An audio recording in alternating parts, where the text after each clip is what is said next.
a todos los presentes. En nombre de Tierra Nueva y de Casa Tomada Librería, queremos agradecerle su presencia y dar la bienvenida a Paco Bardales, que ha llegado ¿de dónde, Paco? De Puno. A Gerald Rodríguez, que ha llegado de Genaro Herrera. Para quienes conocen Genaro Herrera, es la que produce 4.000 litros de leche diariamente y no sé cuántos kilos de queso, pero todo se va a Iquitos y nada queda en Genaro Herrera. Tanto así que dice que los niños no toman leche en Genaro Herrera. Y les hemos convocado a ambos para que nos hablen de la literatura amazónica en el contexto nacional. ¿Y por qué este tema de la literatura amazónica en el contexto nacional? ¿Y por qué a dos casi contemporáneos? Aunque no parezca, Paco es el mayor. Para un poco traer el debate de la literatura amazónica a la capital de la República en toda su dimensión, porque aquí en Lima también hay un debate académico, un debate universitario sobre la literatura amazónica en diferentes claustros. Y Paco Bardales es escritor y cronista. Gerald Rodríguez es escritor y casi cronista. Y tienen una visión de la literatura amazónica por lo que han estudiado y por lo que escriben. Ambos han abordado el tema del caucho. Y no hay escritor que no hable del tema del caucho en Loreto, tanto en poesía como en cuento y en novela. Gerald es autor de un libro, El País de los Errantes, que aborda no solamente el tema del caucho, sino el tema de la violencia política en nuestro país. Y Paco Bardales ha escrito crónicas referidas al caucho y también está próximo a publicar un libro precisamente sobre esa época. Es inevitable ligar al caucho con la literatura o a la literatura con el caucho. Con estas palabras, en nombre de Tierra Nueva, nosotros queremos agradecerle su presencia y comenzar esta charla, que va a tener una mecánica que ellos mismos la van a imponer y luego va a haber algunas preguntas, para dar un contexto de la literatura amazónica en el ámbito nacional.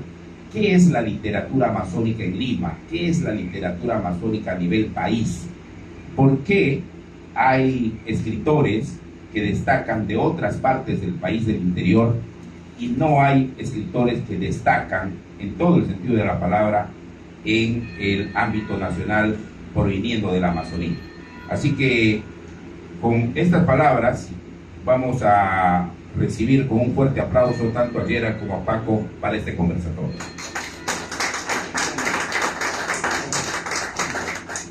Bueno, muy buenas noches con todos los presentes. Gracias por asistir a este encuentro, a este conversatorio.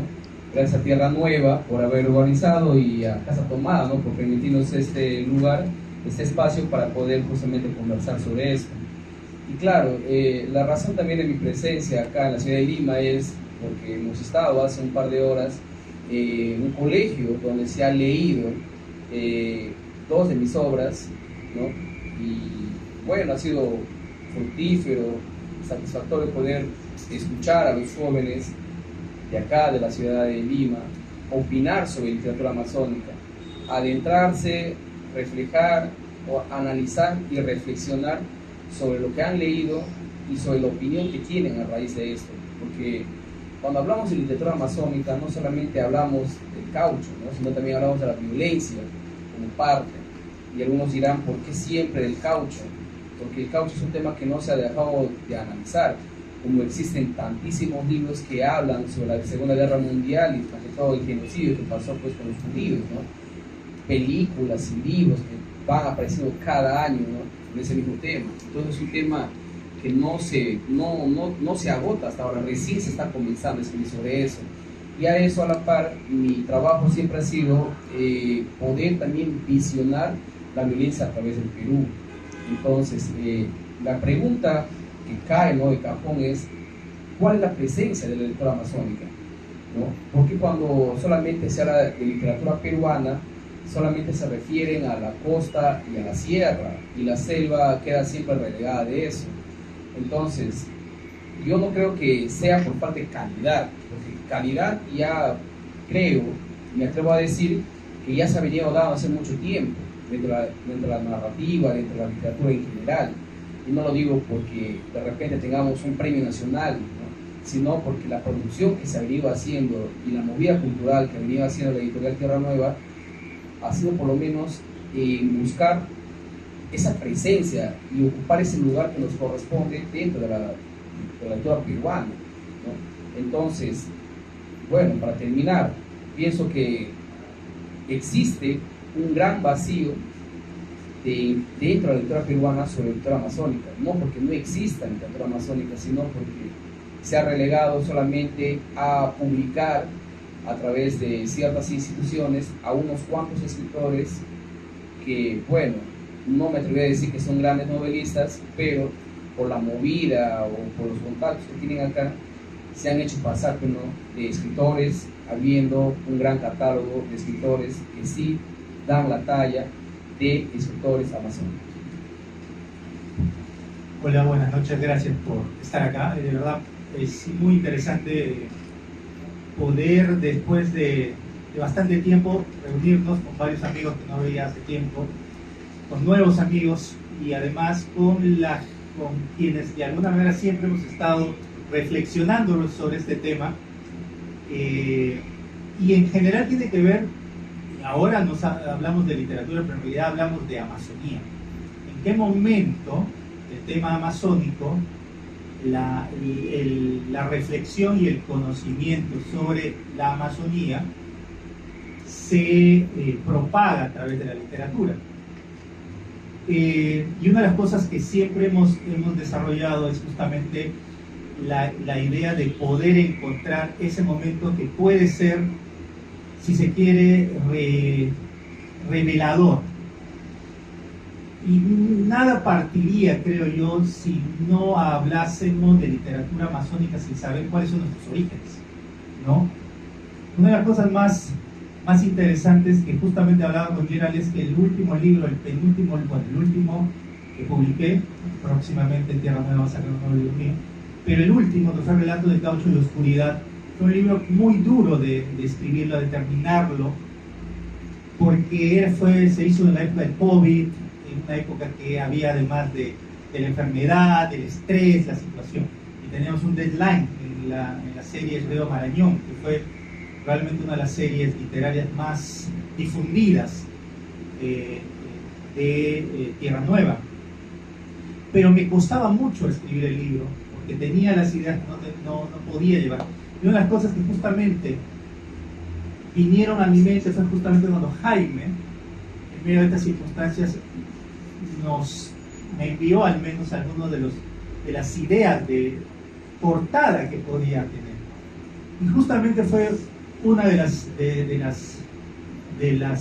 cuadros de Bruce Rubio, uno de los grandes artistas originarios de nuestra Amazonía, quien está acá, y yo pido un fuerte aplauso para él, por favor, porque creo yo que Bruce capta como ninguno este proceso.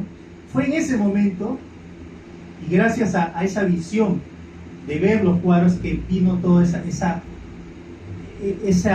identidad, ese origen, ese reencuentro con uno mismo. Y ese reencuentro con uno mismo para mí es mi abuela contándome a los 5 o 6 años historias sobre mitos, sobre aparecidos, sobre personajes misteriosos, sobre un búho gigante que aparecía en la casa y que decía: si tú vas allá al árbol de mango a coger mango en la noche, va a venir el búho y te va a comer. Entonces yo nunca iba a acercarme, nunca más. Fue el mejor método de coerción que pude haber tenido en mi vida, de chibolo. También es recorrer las calles de la ciudad donde yo nací, Iquitos, que es como recorrer las calles que ustedes, siendo moyambinos, siendo taraputinos, siendo riojanos, siendo tepalquinos, siendo habitantes de Pucauquillo, han visto en su zona, han encontrado elementos que te conectan con tu espacio. Son los libros o las imágenes que han llegado, como acá, acceder a las imágenes de Bruce, por ejemplo, también era para mí tratar de conectar nuevamente como un amazónico urbano con realidades que, siendo parte de este proceso, no hemos todavía como amazónicos urbanos llegado a integrar. Justamente también es parte de este proceso de cómo las literaturas van encontrando nuevos rumbos y nuevos temas. Y solamente para cerrar esta breve reflexión, y que también le voy a quedarme con una pregunta provocadora para Gerald, es cómo en este nuevo espacio en el cual las literaturas, ya no hablar de una literatura amazónica, sino hablar de literaturas amazónicas, y no hablo solamente de la geografía, hablo de los contextos, como un tema como el caucho en realidad nos puede llevar ahora a una cohesión respecto a los temas que no teníamos hace 20 o 30 años. Hace 20 o 30 años no se hablaba no se trabajaba en la época del caucho como se trabaja ahora, y no se tenía quizás ese conocimiento que se tiene de la época del caucho, de las consecuencias, de los efectos que se refirieron más allá de las suntuosidades o de esas veleidades con las cuales en algún momento la ciudad de Iquitos portaba como orgullosa tener la casa que construyó la compañía del famoso arquitecto de la Torre Eiffel, ¿no? Que más allá de esas veleidades había todo un contexto que, en mi caso, en los años 90 nunca me enseñaron en el colegio, nunca me lo enseñaron en el colegio, y probablemente tampoco a ti te enseñaron, y que quizás lo tuvimos que aprender en el colegio, o en mi caso, por ejemplo, escapándome a los 13, 14 años a la biblioteca, a la librería Mosquera, a encontrar libros, a la famosa librería Mosquera del centro de Iquitos, a encontrar libros que tuvieran algún tema por ese. Y en ese contexto, Gerald, yo quiero hacerte una pregunta, justamente. ¿Cuánto hemos cambiado los escritores amazónicos más que la literatura amazónica? ¿Qué ha cambiado en los escritores amazónicos? Y además, en general, ya hablar de ya no de una literatura amazónica, sino de literatura. No sé qué piensas tú. Bueno, si analizamos, por decir, las primeras novelas amazónicas que aparecen, más que todo, escritas por amazónicos, desde el grupo Trocha, pasado por Lurinzana, bueno, viniendo hacia el grupo Tututu, que ha sido más poesía y que luego Percy lo reivindica la narrativa, yo pienso que lo que ha habido entre este ahora y este antes son dos cosas.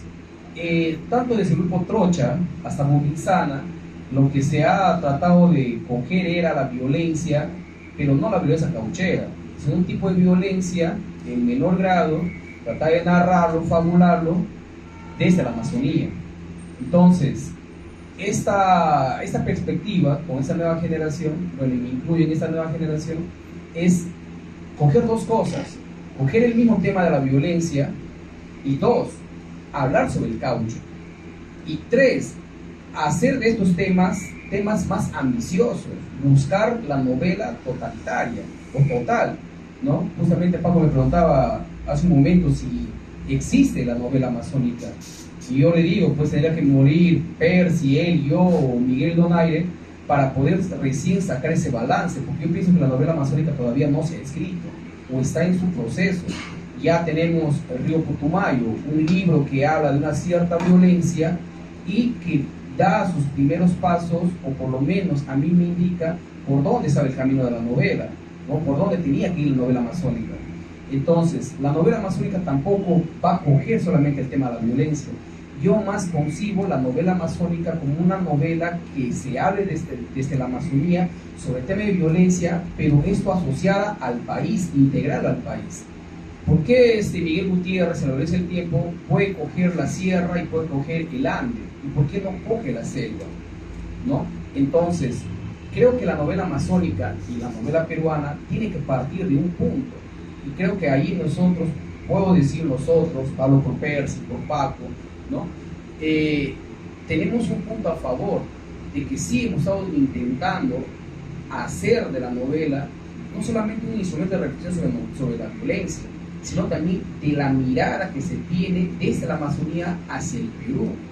Integrar al Perú a la Amazonía en sus temas, desde la violencia o desde cualquier tema, hará que en un momento podamos decir sí existe la novela amazónica.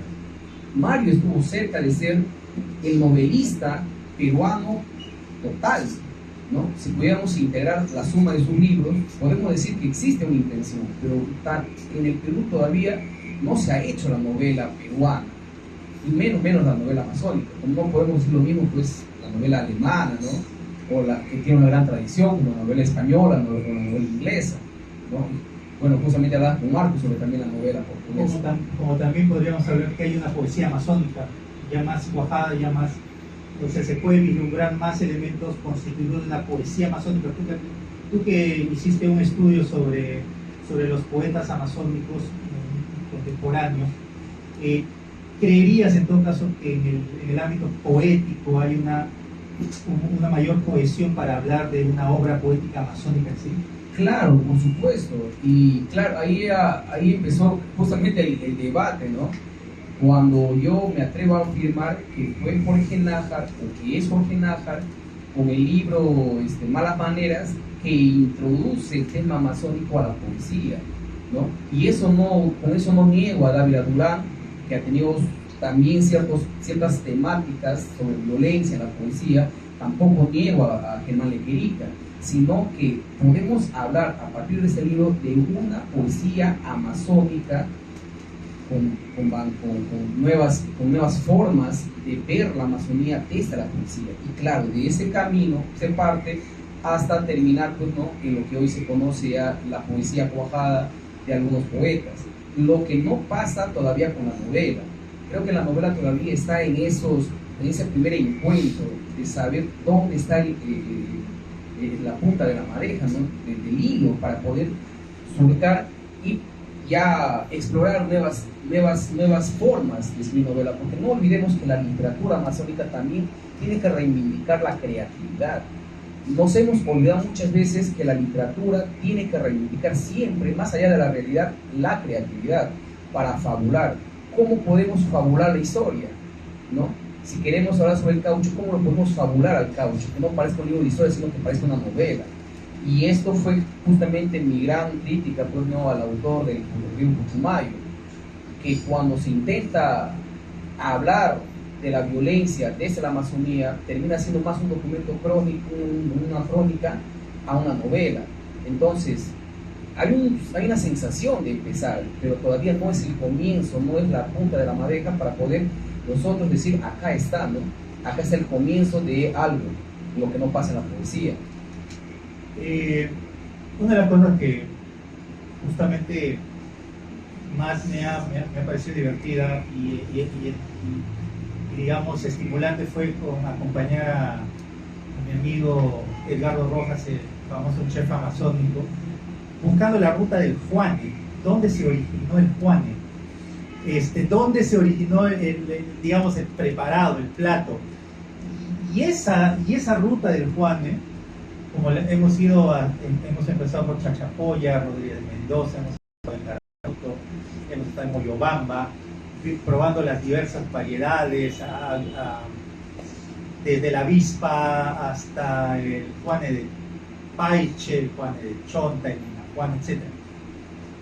Y en verdad, yo la veía como una aventura literaria, porque buscando eso es como también encontrar el origen de muchas cosas.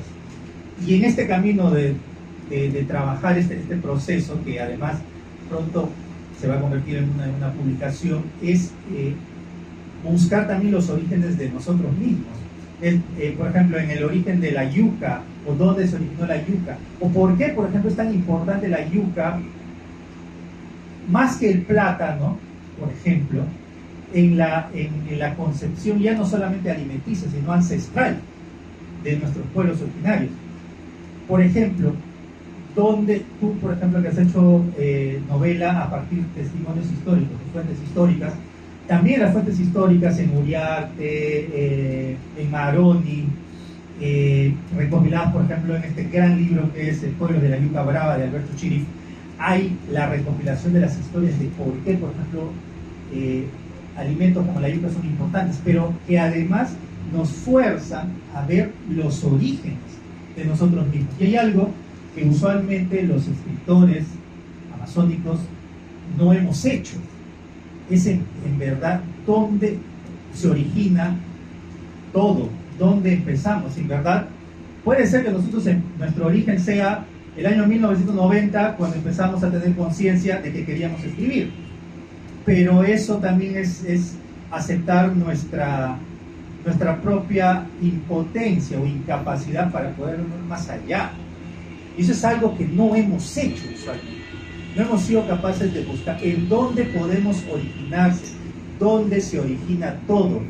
Buscando el Juane, encontré los orígenes de elementos tan importantes para la cocina amazónica como la patarasca, ¿no? O elementos tan importantes como el pijuayo, que tienen cientos, posiblemente miles de años en nuestra construcción, y que, por ejemplo, en el caso de una cocina amazónica siempre se dice que es mestiza. El origen no es mestizo, el origen es ancestral, es indígena. Y entonces, quizás también, una de las cosas que podría pasar es que al momento de reflexionar sobre nuestra propia historia, nos hemos quedado en elementos. Ahorita estamos en la época del caucho, pero quizás más adelante vamos a tener que hacer la necesaria reflexión sobre en qué momento podemos reflexionar más. Vamos a tener que hablar sobre, por ejemplo, los orígenes de la llegada de Orellana. Por ejemplo, ¿en qué momento se inició todo? ¿Es en la época del caucho o es antes?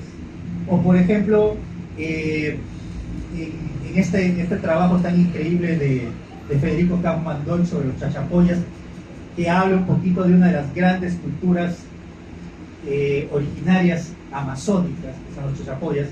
¿En qué momento empezamos? Yo creo que también parte un poco también sobre conocer esas cosas, ¿no? Había una gran colección de recopilación de fuentes históricas que fue Monumenta Amazónica.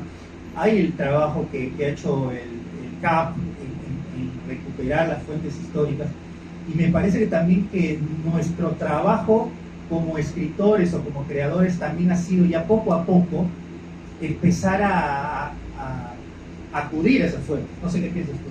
Sí, hace muchos años atrás, cuando tuve la oportunidad de conocer a Miguel Gutiérrez y hablábamos justamente de la novela peruana, de Mario, de la novela amazónica, él me decía, no, pero Mario ya hizo la novela amazónica, hizo El Labrador, hizo La Casa Verde. Pero algo que yo nunca me voy a olvidar es lo que George Gachet, un gran antropólogo que vivía en Iquitos, a la cual conocí en mis tiempos de vida universitaria, me hizo ver algo muy importante, ¿no? La Conversación a la Catedral no es menos novela limeña que La Casa Verde, decía él. ¿Por qué? Y lo decía, bueno, desde el punto de vista de la antropología, ¿no? Analizando la literatura. ¿Por qué? Porque la visión que tiene Mario sobre la Amazonía es una visión de alguien que vive en Lima y que no vive dentro, ¿no? Entonces, hay mucho equívoco cuando pensamos que la novela amazónica ya se hizo. Y volvemos al punto, ¿no? El origen. ¿Dónde está el origen de la novela amazónica o de la narrativa amazónica o de la literatura amazónica en general, ¿no? No está en El Hablador, tampoco está en La Casa Verde, si lo queremos magnificar en ese sentido, ¿no? Que Mario ya lo hizo todo y no hay nada más que hacer. Y claro, lo que George Gachet le dijo hace muchos años tenía mucha razón. La Conversación a la Catedral no es menos limeña que La Casa Verde, porque es la visión de alguien, de un citadino que vive acá y que tiene una visión de eso.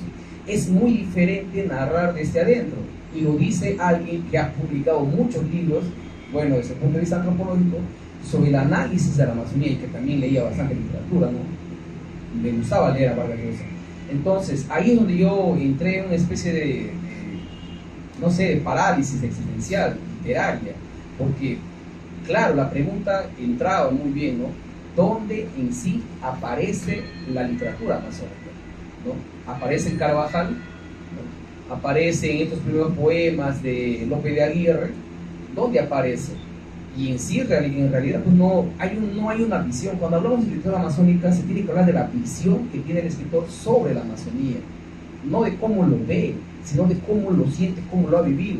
Es igual que un amazónico no puede, para mí es muy complicado muchas veces retratar Lima en las novelas, porque no he vivido mucho tiempo acá, pero aún así se fiel a la vivencia para poder retratar. Me hace muy difícil retratar Cucho, Lucanamar, en Los Errantes, pero aún así he buscado ser fiel a la narración y a la fabulación para que esto sea creíble. Entonces, tenemos dos aspectos ahí. En cuanto la novela o la narrativa o la literatura pueda ser creíble, y dos, la visión que tenga el escritor sobre estas cosas, ¿no? Entonces, solamente pues escritores expertos como Saramago puede hablar de Cristo sin haber vivido en la época, ¿no? Sin haber sido hebreo. Sin embargo, la capacidad que tuvo ese escritor para poder ponerse en las sandalias de un personaje ficticio que es Jesús, lo hace tan bien sin necesidad de televisión. Entonces, creo que también el escritor debe concebir eso, ¿no? Y la capacidad creativa que debe lograr en la novela para poder hablar de cualquier tema. ¿Quién es para ti el mejor cuentista amazónico? Bueno, creo que todavía el cuento también se está escribiendo, ¿no? Sí, pero yo sí igual creo que mi libro de relatos breves favoritos es el de Percy Vilches. De hecho, que yo creo que Percy es un gran cuentista, Inquilinos de las Sombras, que es un extraordinario libro que además ha servido como inspiración para muchos escritores que vinieron. La integración de elementos modernos de la literatura conjugados con el entendimiento o el conocimiento del pasado, desde además de una perspectiva que no integra al hombre indígena, al hombre originario o a la mujer, en este caso, como una coyuntura, como un elemento secundario, sino como parte integrante, además, no solamente del entorno narrativo que construye, sino también del simbolismo, de la cosmovisión, que generalmente eso pasa. Yo, por ejemplo, creería que en el caso de Guión de las Sombras, justamente llega además a conjugar elementos que siguen trayéndonos cercanías con varios elementos.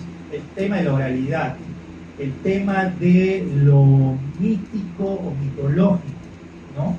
No llamar en algunos casos lo fantástico, pero al mismo tiempo integrados a una nueva concepción del hombre amazónico. Y es interesante porque además en estas nuevas épocas donde la gente lee acá o lee poco, lee mucho en los teléfonos, en las tablets o lo que fuere, la gente está leyendo. Ya acaba de otra pregunta. ¿Hay más escritores que lectores actualmente de la literatura amazónica? Creo que en toda época ha habido siempre escritores y siempre ha habido lectores, ¿no? Solamente que al aparecer en la editorial Tierra Nueva, lo que ha ayudado es a visibilizar a esos escritores que no había, y de hecho a crear sus propios lectores, porque la gran tarea que hace la editorial Tierra Nueva es crear dos cosas: crear lectores y crear visibilidad de los escritores. Entonces, situándonos en el punto de la razón de este encuentro, ¿no? Acá, la presencia de la literatura amazónica en Lima, ¿cuál ha sido la causa, la razón por la cual hemos estado invisibilizados o que no hemos tenido cierta presencia? Desconocimiento, creería yo. Claro, es pero, eso. también por falta de estos espacios, ¿no? De Exacto. debate, de conversación. Exacto. Pero más allá de la literatura amazónica, más bien lo que yo sí noté es algo muy interesante. A nivel de Latinoamérica, viniendo desde, bueno, partiendo desde Perú y terminamos quizás en Cuba, en La Habana, yo he visionado una literatura más allá de amazónica, una literatura bosquecina, que durante mucho tiempo, quizás 50, 60 últimos años, se ha ido produciendo una literatura, una narrativa y una literatura que visiona al bosque como un elemento importante dentro de la narración. Entonces, creo que hay este tema, existe este tema, ¿no? De la narrativa o la literatura bosquecina. Yo ahora estoy justamente preparando un libro de ensayo sobre la novela bosquecina, donde parto desde Manuel Cornejo con El río infinito y termino pues en Carpentier, ¿no? Justamente a raíz de esta pregunta, ¿no? Y respondiéndome dónde parte, cómo es que aparece, cómo es que se está dando la narrativa desde la Amazonía, desde Lima, Santiago Rocagliolo, Vargas Llosa, y terminar en las otras literaturas que también hablaron del bosque, ¿no? Porque esta temática siempre ha existido. Ahí está Rómulo Gallegos también, ¿no? Por decirlo así. En Ecuador también hay escritores, en Brasil también hay. Entonces, ¿cómo es que esta literatura sí existe en otras partes y cómo que en Perú esta literatura bosquecina o amazónica, como lo quieramos llamar, ha estado siempre un poco ausente, ¿no? Y creo que es por desconocimiento, pero también por la capacidad de los escritores de tocar temas que puedan ser interesantes, que puedan ser atractivos por un público más amplio. Ahora, no se hace literatura para lector, o sea, no se hace literatura solo para tener lectores, porque si no así pues estaríamos más bien hablando de un proceso de comercialización, que si lo importante no es necesariamente el motivo principal de por la cuestión, al menos tú y yo escribimos. Pero sin embargo hay una cosa que es interesante y que luego solamente quiero dejarlo como una reflexión, es por qué, por ejemplo, las literaturas regionales no se han visibilizado tanto en Lima.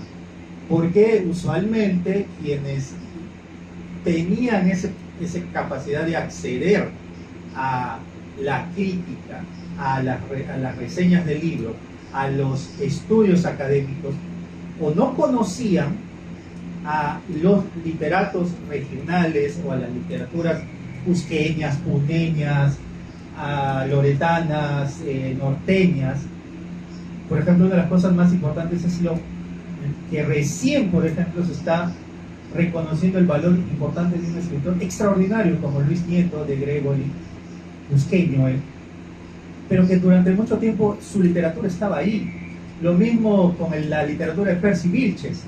Entonces, ¿en dónde fallaba en la cadena? Creo yo que en la cadena de cómo hacer que o llegaran estas literaturas a un entorno limeño, o más bien pensar que en realidad no es llegar a Lima, sino hacer que los que de alguna manera tienen ese control de cierta influencia en la posibilidad de dar a difusión los libros, más bien bajen o en todo caso se integren, o sea, una relación más horizontal. Eso me parece que es más, desde mi punto de vista, sensato que se pudiera hacer, porque mucho de lo que la gran crítica limeña ha dado sobre literaturas nacionales, en verdad, ha sido sobre literatura limeña, que le llegaba a cierto espacio. Por ejemplo, es bueno que hayan espacios como Casa Tobada, que además donde se encuentra, y otras librerías. En general creo que la apertura a nivel nacional ha sido más grande, que además ha permitido que más editoriales, que además de la labor pionera que ha hecho Tierra Nueva, se integren, ¿no? Trazos, Valpa, Yara, Feo, el gran trabajo de difusión editorial que está haciendo la Dirección de Cultura de San Martín, con el trabajo increíble, incansable de Lucho Vázquez, que han ido encontrando nuevos espacios y nuevos lectores. Pero sin embargo, ¿eso es suficiente? ¿Eso es necesario? Creo que es necesario. ¿Es suficiente? No lo sé, porque quizás eso implica en todo caso ver, hay suficientes lectores interesados en literatura amazónica, tanto desde adentro, de la propia Amazonía, como desde fuera, Esas son reflexiones que quizás podemos ir hablando y que de hecho que podemos hacer a través de una reflexión con sus preguntas, comentarios. No sé, quiero dejarme para... Sí, preguntas del público. Quien quiera hacer preguntas, no sé. Sí, Marco Antonio. Bueno, hola a todos. Bueno, voy a tratar de resumir algo. Creo que el tema es amplio, bastante amplio. Pero me quedo con una pequeña frase, en todo caso, sobre lo que mencionan de Diego Putumayo. Que podríamos mencionar a Sangam. Creo, hace poco leí algo que se mencionaba, que en realidad un escritor tampoco puede ser juzgado porque cada hombre y cada escritor es un hombre de su tiempo. De manera que lo que estamos, o lo que se está escribiendo actualmente, pasa o está absolutamente fuera de control de lo que sucederá en el futuro, de cómo serán vistos lo que se publica actualmente, ¿no? Ahora, creo que resumo también en algo que usted mencionó. Quizás la poesía está más cuajada en el sentido que tiene un sello más identitario, ¿no? Me parece que es interesante eso. Y creo que porque en el caso de la narrativa, al verse un poquito más amplia una serie de subgéneros, ya como que todavía quedamos como un pendiente. Y para terminar, volviendo a poesía, creo que la poesía se puede identificar, más allá de la amazónica, en una poesía estética, donde el verbo, la lírica está, y la otra, la de un contexto o de causa social, ¿no? Quizás en las antípodas puede verse una poesía como la de Germán, que también es universal, Germán Leclerc, y una poesía lírica, exótica, profusa, como decía ayer, la de Su Yun, ¿no? Sin ningún compromiso o engagement político, ¿no? Ningún compromiso político. No quiero extenderme más, solo era un pequeño agregado. Perfecto. ¿Alguna otra pregunta? ¿Hay alguna pregunta, comentario, Írico? ¿No tienes alguna pregunta, comentario? Tú que además eres un estudioso de la literatura. Bueno, gracias por Sí, acá. por comprometerme. Pensaba pasar inadvertido, pero indudablemente que yo he venido atraído fundamentalmente por el título del conversatorio, ¿no? El título del conversatorio dice Literatura amazónica en el contexto de la literatura nacional. Y bueno, he escuchado la preocupación de ambos, más bien de descubrir los orígenes de la literatura amazónica, de descubrir cuándo surge la primera novela o cuándo surge el primer libro que se pudiera llamar novela, ¿no? Y quién sería el primer autor. Bueno, yo creo que esas son preocupaciones indudablemente de eruditos, ¿verdad? Yo creo que en todas partes del mundo la narrativa es posiblemente el último producto de la literatura. Yo no conozco un pueblo que primero haya creado narrativa y después poesía. Eso no existe, ¿verdad? Primero surge la poesía en todo el mundo, en todas las culturas del mundo, ¿verdad? Puedes revisar la literatura francesa, española, alemana. Todo comienza por los cantares de gesta, que son poemas, ¿verdad? Y la narrativa es tardía, ¿no? Tan es así que incluso los críticos de izquierda creen que es un arte aburguesado, ¿no? Es un arte de gente un poco fuera de su tiempo, ¿verdad? Sin embargo, nunca se hizo una crítica de ese tipo a la poesía. La poesía siempre se sintió como algo natural. Y es que la poesía surge así, como algo natural, ¿verdad? El trabajo narrativo es un trabajo mucho más serio. Yo le escuchaba repetir varias veces a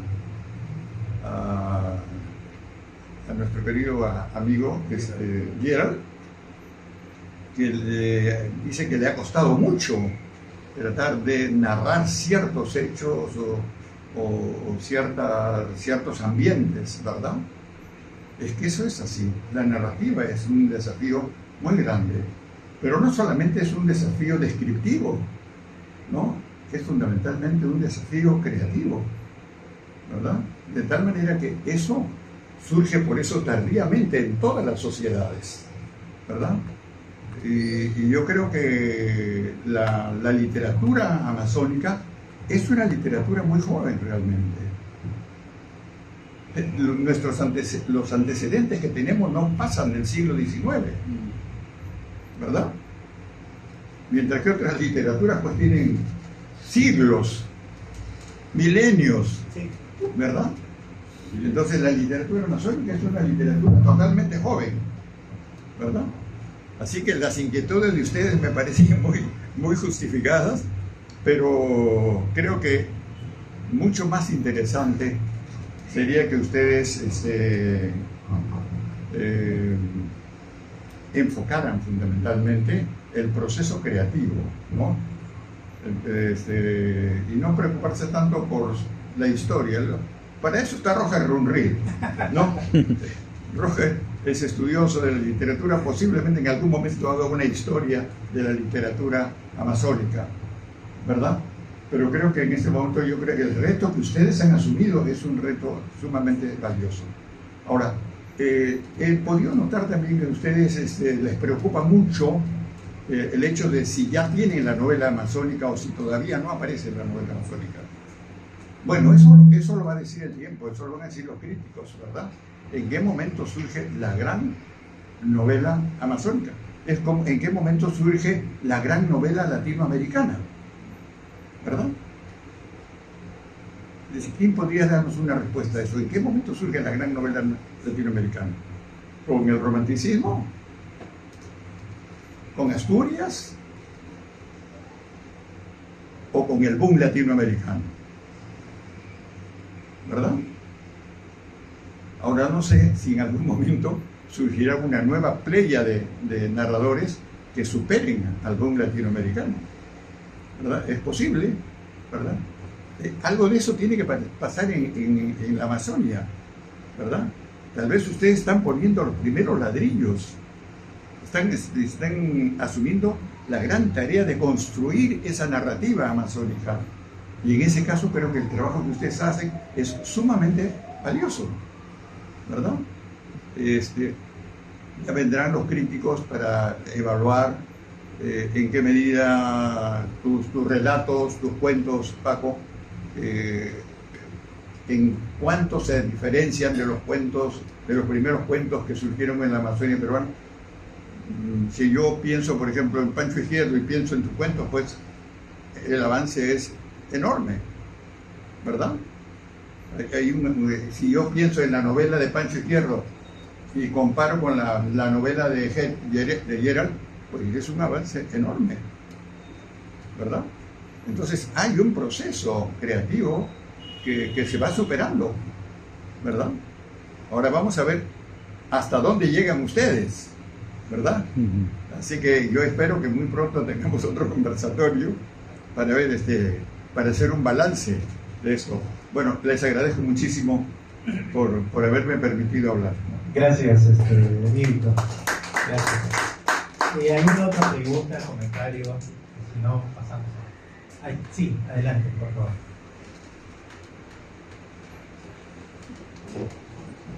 Gracias. A ver, en la tarde Jaime Vázquez me pasó la invitación de este evento que desconocía que iba a haber y me animé a venir porque yo procedo un poco de la costa del Perú, he estudiado en San Marcos, me he dedicado también un poco a la literatura, al trabajo de edición y tengo cierto conocimiento de la literatura amazónica, de la narrativa amazónica, y cuando vi el título del evento pensé que es de lo que se iba a referir. Este evento era de repente dar un panorama del proceso de la narrativa y de la literatura amazónica, y lo que ustedes un poco también han hecho y han dicho es contextualizarlo en el momento actual, ¿no? Pero de todas maneras me llama la atención el hecho de no, por ejemplo, oír esos nombres, esos trabajos que aquí en Lima y en el resto del Perú se manejan mucho, ¿no? Por ejemplo, Francisco Izquierdo Ríos, Jaime Vázquez Izquierdo, Arturo Hernández. Para nosotros, desde aquí, desde Lima y la costa, ese tipo de, o el mismo Cielo Alegría con la Serpiente de Oro, ¿no? Son referentes, ¿no? O las tres mitades de Inomoxo, de César Calvo, son libros referentes y que nos hablan, que se refieren para nosotros a una literatura masónica que creo que ya tiene buenas bases, ¿no? O sea, es verdad, ahora ustedes por ejemplo mencionan nombres como Percy Biches, el mismo Gerald, que yo realmente, sinceramente no les he leído todavía, solamente los he escuchado. He llegado hasta Cayo Vázquez y más allá de eso ya me muevo con otros nombres como Wilmer Cárdenas, etcétera, o algunos autores de maneja Müller con su editorial, que son recientes, ¿no? Y sin embargo, yo pensé que un poco el proceso de lo que ustedes iban a exponer iba a ir por ahí, ¿no? Con estos nombres que ya, para mí, para nosotros aquí, los lectores en la costa, en Lima, son de alguna manera referentes, son referenciales. Entonces, de todas maneras, quizás sería bueno oír un poco eso, ¿no? Ustedes, viendo estos autores desde ya, cómo los leen, cómo los analizan, cómo los conciben. Todavía no son definitivos, todavía son parte de un proceso, y por eso están diciendo ustedes que todavía no se escribe la novela amazónica. O sea, me van a disculpar mi desconocimiento de la literatura amazónica, pero me gustaría saber estos autores qué vendrían a hacer dentro del panorama que ustedes manejan. Eso es una gran pregunta, porque plantea el gran debate de justamente descubrir en qué momento, por ejemplo, referentes como tú señalas de la literatura amazónica, tanto para un público no amazónico como para un público lector amazónico, terminan siendo referentes de la nueva literatura amazónica. Tú mencionabas, por ejemplo, a Cayo Vázquez y a Müller, que son como autores contemporáneos, ¿no?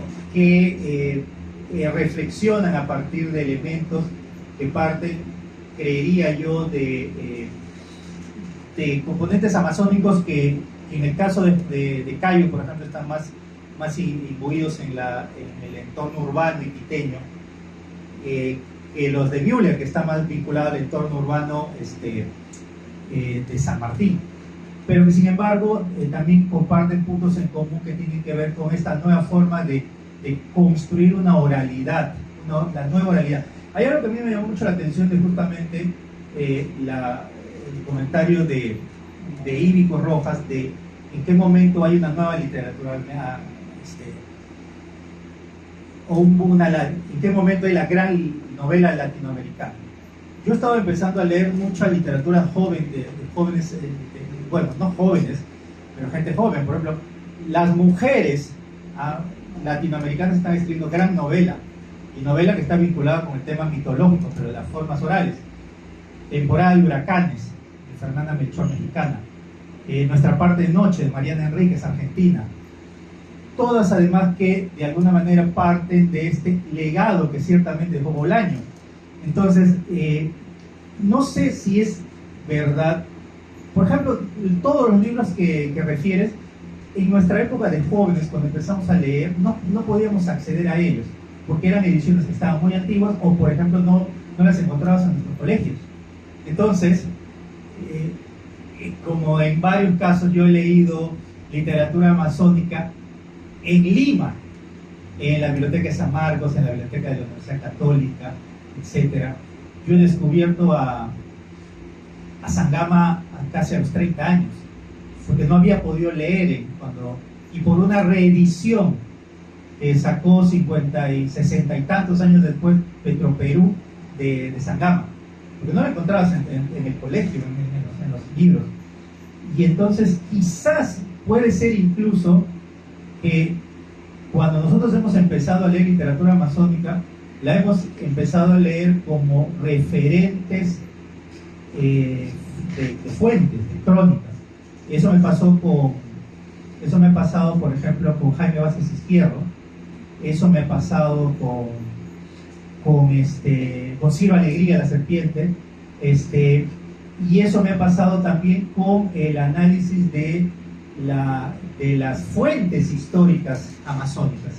Por ejemplo, toda la literatura cronística, que para mí, por ejemplo, la literatura cronística que llegaron los viajeros, los jesuitas, en algún momento parte como un documento fidedigno, pero también es un análisis fantástico del tiempo, ¿no? Cómo se ven los procesos como las Amazonas, como la llegada a los espacios como el Dorado, etcétera, que por ejemplo te animan algo que yo siempre he señalado y que también tiene razón Írico cuando dice, ¿en qué momento hay un elemento que une, que cruza, que inicia todo? La oralidad de la Amazonía es un elemento fundamental y que ciertamente, por ejemplo, se mantiene en los cánticos de los rituales, los ícaros, ¿no? O los icaros. Cada ícaro es diferente uno del otro, porque no hay una recopilación escrita de eso. Cada chamán, cada sumi, cada conocedor del ritual habla o canta algo que tiene que ver con el elemento que el bosque, que el que la escucha, el que lo canta, procede, y que viene de varios aspectos. Una de las cosas que se está descubriendo ahora es la literatura escrita por escritores originarios amazónicos, ¿no? Y que de alguna manera ha llegado digamos, a una consagración nacional a partir de, por ejemplo, el Premio Nacional de Literaturas Originarias a Dinanampo, ¿no? De origen aguajún. Entonces, creo que tiene que ver un poco con todo este proceso. Yo igual creería que hay nombres que vale la pena seguir señalando. A los que ya señalaron, por ejemplo, el de Sui Yun. Sui Yun es una poeta de los años 80 que recién, y no me va a dejar mentir mucha gente, recién hemos vuelto a conocer por la reedición de Tierra Nueva de este año, porque solamente en Iquitos de Rosa Fálica había un ejemplar en la biblioteca amazónica y no había más. Ese libro que probablemente ha leído Gerald, que hemos leído Marco Antonio, algunos, el mismo libro, y después no había. Y ahora lo que ha sucedido con la reedición de Sui Yun es que hay un nuevo grupo de lectores y lectoras, sobre todo mujeres, en este camino. Otra de las cosas que me llama mucho la atención es el trabajo que está haciendo, por ejemplo, Melissa Mendieta, con su editorial Guiara, por encontrar nuevas formas o nuevas escritoras femeninas, nuevas mujeres escritoras. Eso es algo que es muy interesante, porque nos permite ya ir descubriendo nuevas voces, ¿no? Vuelve tu mirada, que es una compilación de escritores, escritoras, mujeres jóvenes, tanto en narrativa breve como en poesía. Es interesante de ver, como por ejemplo los últimos trabajos de gente joven, ¿no? Hay una compilación que hice el 2021 sobre nueva literatura iquiteña, contemporánea, que se llama Las ciudades son tus arterias, que me ha permitido descubrir, yo mismo como descubrimientos nuevas voces de gente que tiene 18, 19, 20, 22 años, ¿no? O gente que a los 30 años está encontrando un camino que yo siento que va a ser interesante. Yo creería que hay que anotar el nombre de Jorge Gil, escritor loretano, más o menos treintón por ahora. Yo creo que él es alguien que está escuchando tiene el oído para escuchar lo que se viene de la literatura amazónica en general. Y bueno, no sé, pues es tan extenso, pero gracias por tu pregunta, nos permite hablar tanto eso. Sí, bueno, para regresar al tema, ¿no? La literatura nacional, la literatura regional, el ámbito nacional, la amazónica. Hace muchos años, cuando estaba haciendo una maestría en San Marcos, me había encontrado con un grupo de jóvenes escritores. Y como se habían creído, me preguntan, ¿no? ¿Y es cierto que los indígenas en la Amazonía comen carne humana? Y yo le digo, ¿a qué se debe? No, es que leí una novela donde habla de eso, una novela amazónica que habla de eso. Y les digo algo, esa literatura, esa narrativa anterior a la nuestra, es una narrativa que se ha alimentado mucho del colonialismo español. Porque yo he convivido con capanaguas y con matzés, y nunca he visto a un capanagua comer carne humana, como lo cuenta D. Hernández en una novela, Selva Trágica, que ganó justamente un premio y le ganó a Ribeiro. Y o sea, a mí me espanta una literatura que miente, o fielmente miente una realidad que no es, porque tiene un concepto colonial, y ese concepto colonial lo que se ha vendido acá en Lima, sobre esa literatura. Esta nueva literatura enfrenta como reto cambiar esa imagen, no porque tengamos que hacer un libro de antropología para erradicar esa idea y contar lo que vendría a ser cierto, sino que no es fiel a la realidad, ni siquiera para fabular es fiel a la realidad. Yo me pregunté siempre cuando leía Ciro Alegría y Arguedas, ¿cuál es la diferencia entre el indio de Arguedas y el indio de Ciro Alegría? El indio de Ciro Alegría maneja un formato.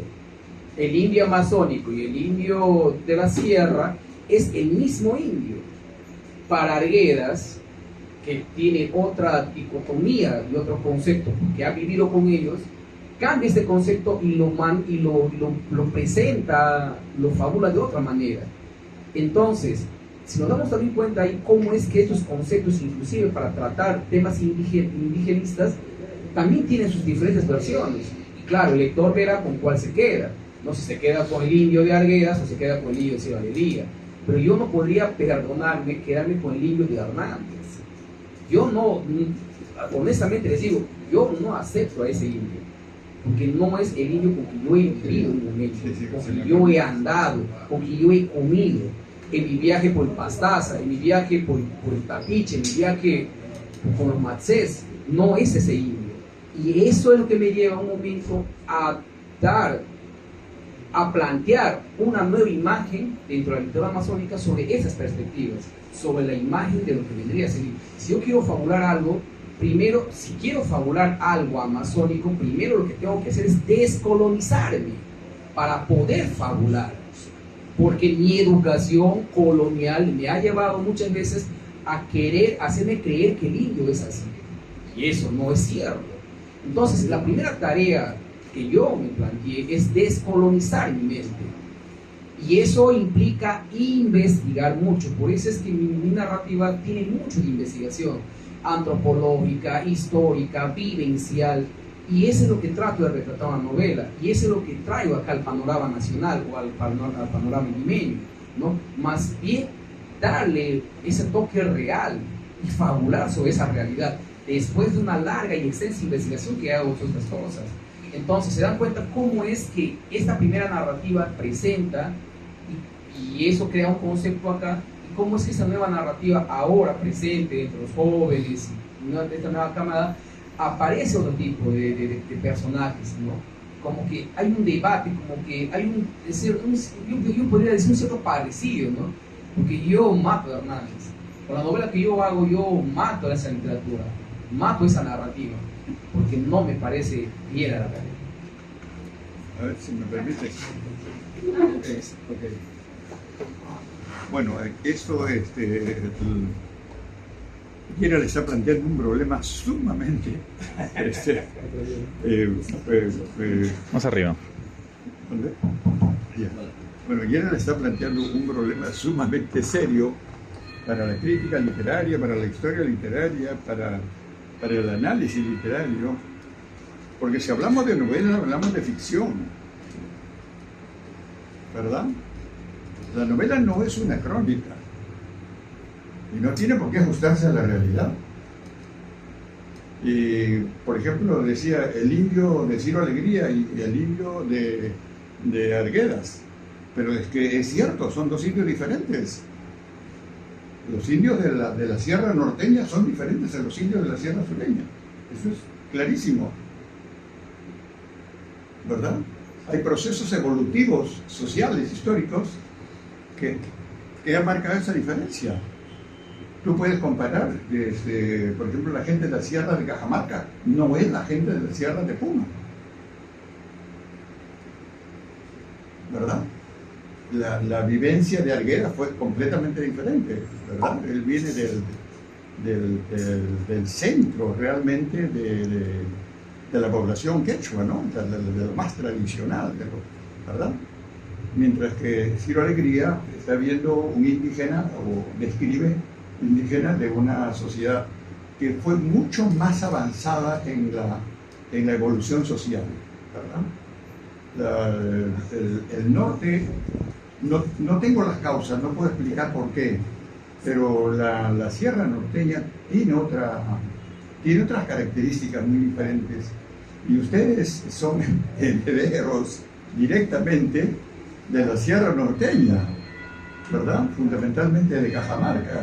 Hay un desplazamiento, un movimiento migratorio muy fuerte desde el siglo XVII, que comienza a desplazarse hacia la selva amazónica, ¿verdad?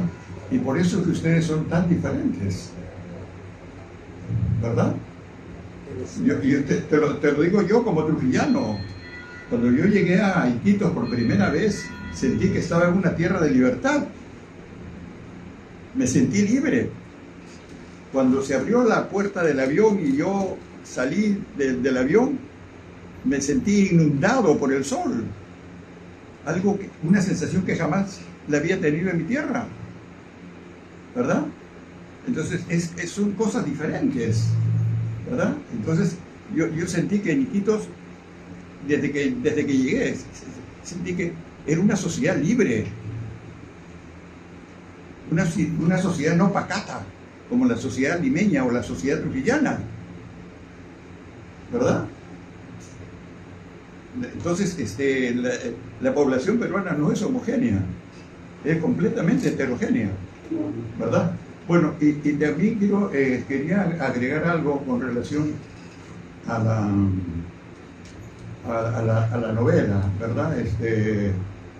Por ejemplo, todo lo que estamos diciendo ahora tal vez forme parte de un capítulo de una historia futura, ¿verdad? Tal vez ustedes sean solamente los iniciadores, ¿no? Y no sería nada raro que de aquí un narrador de 50 años después diga que ustedes no son amazónicos y que la literatura que ustedes han hecho no es una literatura amazónica, porque ese narrador tendrá otra visión, como la tiene Gerald, por ejemplo, ¿verdad? Gerald, para él, la Amazonia es lo que él está viviendo. Entonces, lo que se hizo anteriormente, eso no le parece amazónico, ¿verdad? Pero yo estoy seguro que si resucitara Hernández, él diría que su relato es completamente amazónico. Y lo mismo diría César Calvo, ¿no? sobre Paiche, aun cuando podamos tener ciertos reparos desde el punto de vista literario o analítico, ¿verdad? En el boom latinoamericano, por ejemplo, los 4 grandes del boom eran muy selectivos. Carpentier, con ser Carpentier, fue excluido del boom. Fue excluido del boom, siendo un gran novelista, su novela es extraordinaria, y fíjense, ninguno de ellos niega su valor. Si ustedes leen las cartas del boom, ¿no? Nadie le niega valor a Carpentier, pero todos coinciden en que no es la novela latinoamericana que ellos están creando, ¿verdad? Sin embargo, para nosotros Carpentier es un narrador latinoamericano. Tú no lo podrías excluir. Si tú dictarías un curso de literatura latinoamericana, no podrías excluirlo a Carpentier. Sin embargo, para la visión del boom, Carpentier no era un buen representante de la nueva narrativa latinoamericana, ¿verdad? Así que en esto todavía nos falta muchísimo que discutir. Y los felicito a ustedes porque están iniciando este gran debate que no sé cuándo va a terminar. Hola, sí. Permíteme con esto para terminar.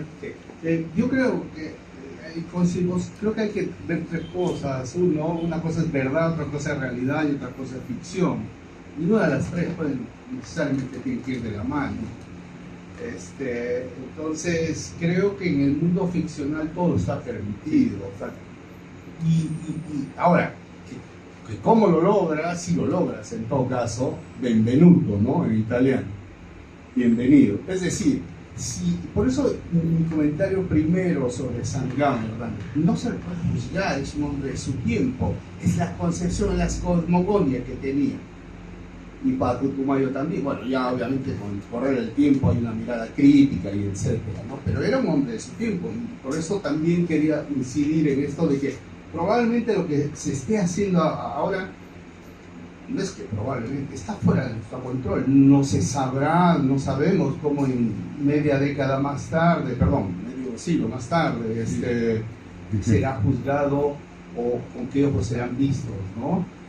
Solo quería agregar ligeramente una publicación de justamente Tierra Nueva, Narradores de la Selva, donde se recopilan, para los interesados, se recopila una serie de cuentistas amazónicos entre finales del siglo XIX hasta 1920, etc. Creo que ese es un buen pantallazo muy ligero de cómo la literatura, al menos la cuentística, ha ido dando, digamos, germinando, ¿no? La de Chirif, ¿no? Así es, o la de Alberto Chirif. Creo que hay que quizás saber ver eso. El ambiente, el escenario literario básicamente es una cuestión rural, y por lo que veo actualmente sí el elemento urbano, actualmente hablas de Jorge Gil, Gerard también incluye, vos también, etcétera. El elemento urbano como ciudad ya está más presente, porque evidentemente hay una mayor presencia, digamos, de urbanidad, valga la redundancia. Y con eso no más, gracias. No, bueno, creo que nos quedaríamos 3 horas más, pero ya no van a ser. No, para iniciar entonces abrir este paso. Pero nada, yo solamente quiero agradecerles porque en realidad estar acá, por ser parte de este proceso, creo además que este es un momento en el cual sí podemos conversar, porque ya hay elementos para manejar, para opinar, para criticar en todo el sentido y con la mejor buena leche del mundo. Y creo yo que es justamente en eso que tenemos que incidir, en seguir difundiendo el trabajo de los escritores y escritoras originarios de la Amazonía, ver las nuevas formas con las que se están trabajando. Pensar que en este contexto posmoderno, donde varias voces empiezan a emerger y a ser parte de varias formas de literatura, es muy saludable que, por ejemplo, se esté también haciendo foco a aquello que es fundamental, ¿no?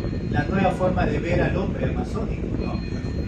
Y eso es el hombre, la mujer amazónica, la nueva forma de ver a la mujer, las formas como las mujeres están hablando de las mujeres amazónicas, la forma como los escritores y escritoras de origen amazónico están hablando de las propias situaciones. Entonces, en ese sentido, creo que es muy atractivo que empecemos este debate, y yo le agradezco a todos ustedes por haberme tenido paciencia para seguir comentando. Gracias, nada más.